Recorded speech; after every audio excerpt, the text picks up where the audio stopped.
Every disappearance begins with a single moment, a decision so ordinary it feels invisible, a trip to the corner store, a late-night walk, a phone call that lasts only a few seconds. And yet, for some people, that small decision becomes a dividing line between safety and silence. For 27-year-old Claire Harlow, that moment arrived on the night of October 14th, 2012. It was a Sunday, cool, calm, and unremarkable. But by the time the clock struck midnight, Claire was gone. Gone in a way that no one could explain. Gone in a way that still haunts Charleston more than a decade later. This isn't just a story about a woman who went missing. It's a story about how an ordinary evening unraveled into one of Charleston's most chilling mysteries. Welcome to True Crime Final Chapter, where we don't just tell stories, we search the shadows they leave behind. If you haven't already, don't forget to subscribe, click the notification bell, and share your thoughts in the comments. Because tonight we dive into a case where silence speaks louder than evidence.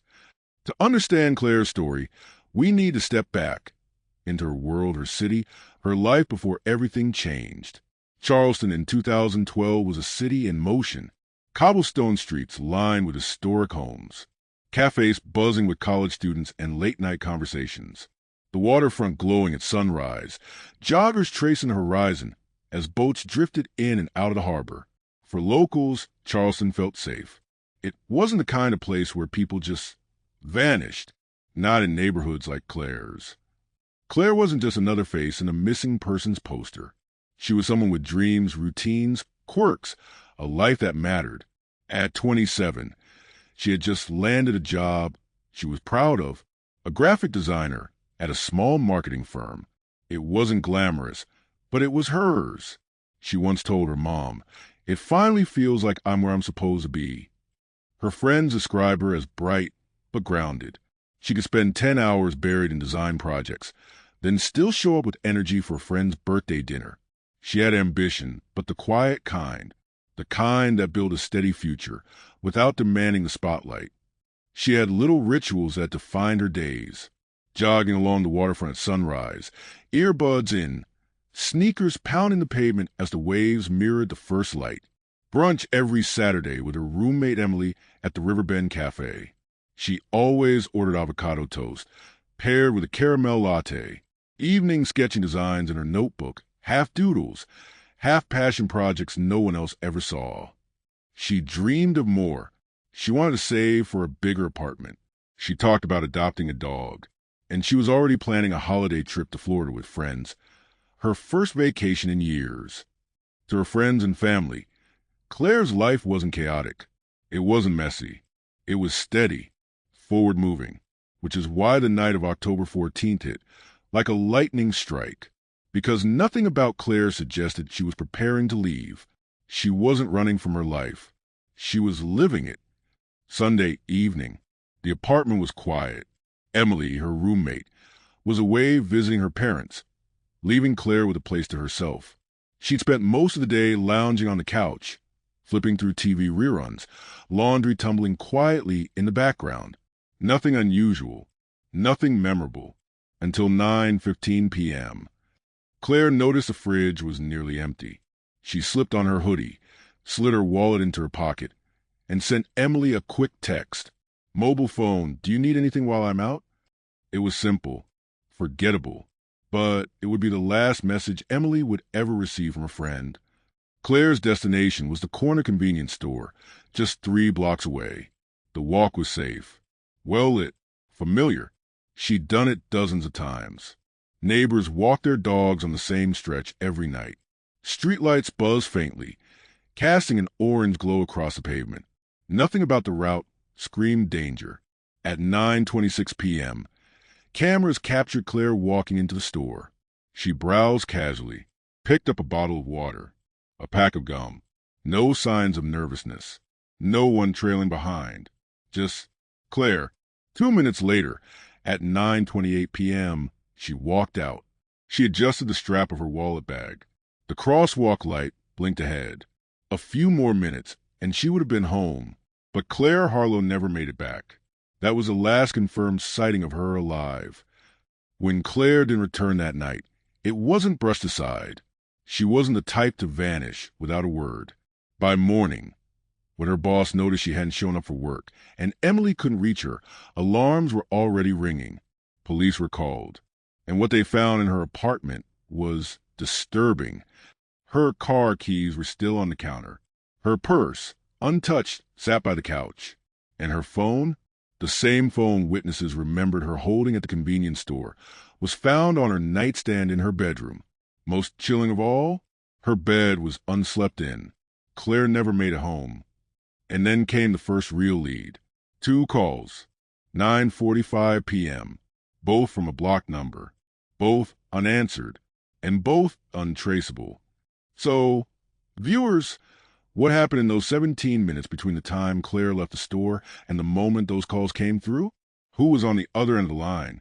Someone she trusted, or someone waiting to trap her? Whatever the truth is, it never came. Only theories, only silence, and silence sometimes is the loudest answer of all. 9:28 p.m. Claire Harlow steps out of the corner store, a bottle of water in her hand, a pack of gum in her pocket. Nothing unusual, nothing alarming, but the next 17 minutes are a black hole, a window of time where Claire seems to dissolve into thin air. And in that silence, Charleston's most haunting mystery was born. When someone vanishes, the world doesn't stay silent. People see things. People remember. But memories can twist. The first call came from a man who lived 2 blocks from the store. He swore he saw Claire talking with someone inside a dark SUV parked near the corner. He described it as a black Chevy Tahoe. Another caller claimed he saw Claire walking alone down a side street. He thought it was odd, but couldn't remember which street. And then a third witness, a woman walking her dog near 10th Avenue. She insisted she saw a man in a baseball cap following a young woman who matched Claire's description. 3 witnesses, 3 different stories, and none of them could be proven. So, viewers, here's the question. Did they all see Claire? Or were their minds filling the gaps of story already making headlines? Detectives turned to what they trusted most, the cameras.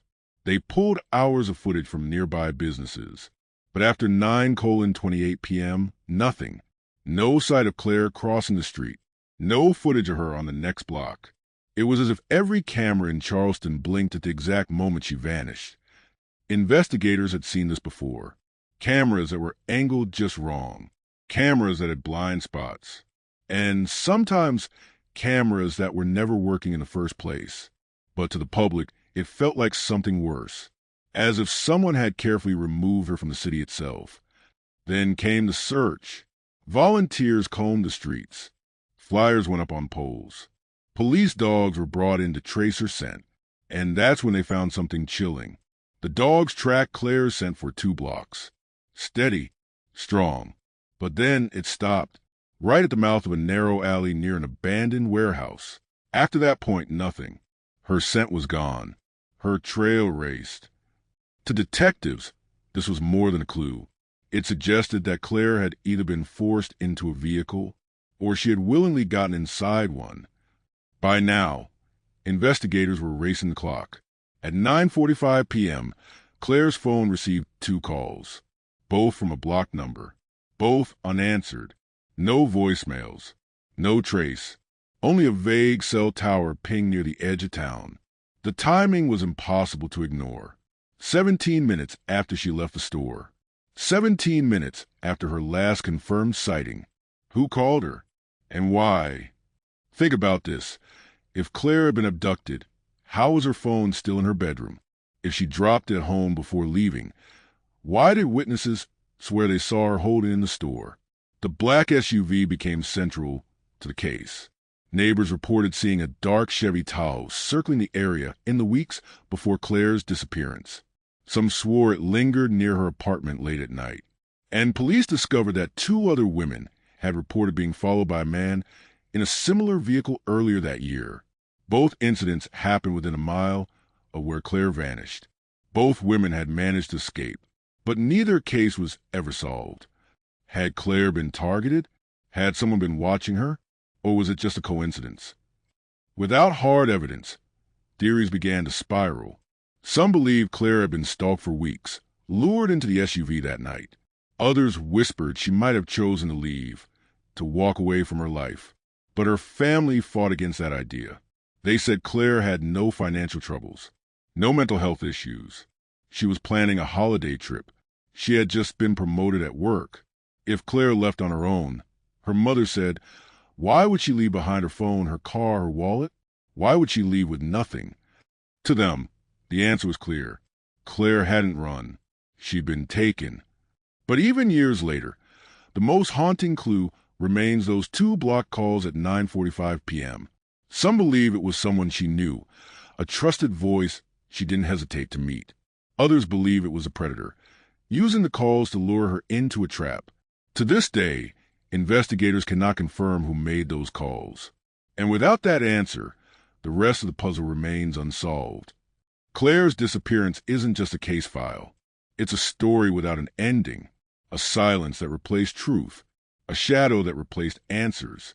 And until that silence is broken, Charleston will always wonder what really happened in those missing minutes. When a person goes missing, the first 48 hours are critical.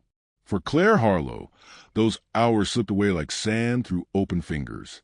Because almost immediately, this investigation fell into the cracks between urgency and hesitation. When Claire's mother called police to report her missing, the response wasn't what she expected. She's 27, they said. Adults walk away sometimes. Maybe she needed space. It wasn't until Claire missed her shift at work, something her boss swore she had never done before, that detectives officially classified her as a missing person. But by then, more than 36 hours had passed. Precious time, lost forever.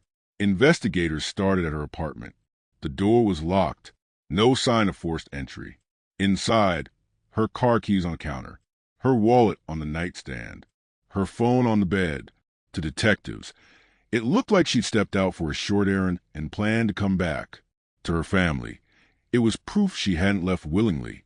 If Claire was leaving, her sister said, why wouldn't she take her car?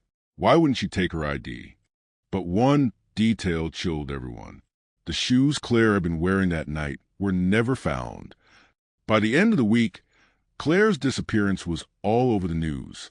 Headlines called her the vanishing woman of Charleston. Talk shows debated whether she'd been kidnapped or she'd run away. Reporters swarmed her family's front yard. Neighbors were interviewed on live TV. And with every broadcast, the story twisted. The SUV sighting, the baseball cap man, the block calls. Theories multiplied like wildfire, drowning the facts in speculation. And with every headline, the pressure on investigators grew. Pressure that would soon expose cracks in the case itself. Tips began flooding in. One caller swore they saw Claire at a gas station 3 towns over. Another insisted she was being held in a cabin deep in the woods. A third claimed she had boarded a bus to Georgia. Detectives followed each lead. Every single one collapsed. Then came the cruelest blow. A letter mailed to the Harlow family, written in jagged handwriting. It read, "She's gone. Stop looking." But forensic testing revealed what everyone feared. The letter was a hoax, written by someone craving attention. And while detectives chased ghosts, the real trail grew colder. Remember the warehouse where the dogs lost Claire's scent? 2 weeks into the investigation, police obtained a warrant to search inside. The building was abandoned, dust covering broken furniture, empty bottles scattered on the floor. But in one corner, beneath a shattered window, investigators found something that made their blood run cold. A single scarf, blue, torn, the same kind Claire had been seen wearing in old photos. But lab tests delivered the cruelest twist. It wasn't hers. Another dead end. Another question without an answer. Through it all, Claire's family refused to stop searching. Her mother organized candlelight vigils. Her sister printed flyers. Volunteers combed the riverbanks, the alleys, the highways. At one vigil, Claire's mother stood before the crowd and said, "Someone knows something, and I will not stop until I know too." Her words became the beating heart of the case, a reminder that behind the theories and headlines, there was a family living a nightmare. By the 3rd month, The case hit a wall. No new sightings. No solid evidence. No suspects. Detectives admitted off the record that the SUV sighting might have been a false memory, that the block calls might have been spam, that Claire might have simply chosen to leave. But the family refused to believe it, and the public was divided. Charleston had a mystery with no edges, a puzzle with missing pieces. And while the official search slowed, whispers began to grow louder. Whispers about who Claire really was. Whispers about secrets she might have kept. And whispers about someone close to her who may have known more than they ever admitted. And it's in those whispers where the truth might finally be hiding. Subscribe to the channel so you never get to miss on true crime stories ever again.